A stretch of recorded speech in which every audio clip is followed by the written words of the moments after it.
One day, a man bought a parrot from a pet shop. The shopkeeper said, "This parrot can answer any question." Excited, the man took it home.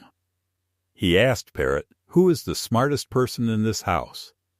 The parrot stayed silent. The man asked again, "Come on, tell me." Still no answer. Angry, the man shouted, "Answer me right now." The parrot finally spoke, "I'm waiting for your wife to come home. I don't want to give the wrong answer." The man started laughing.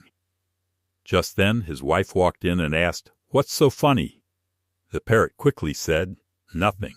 I'm just trying to stay alive."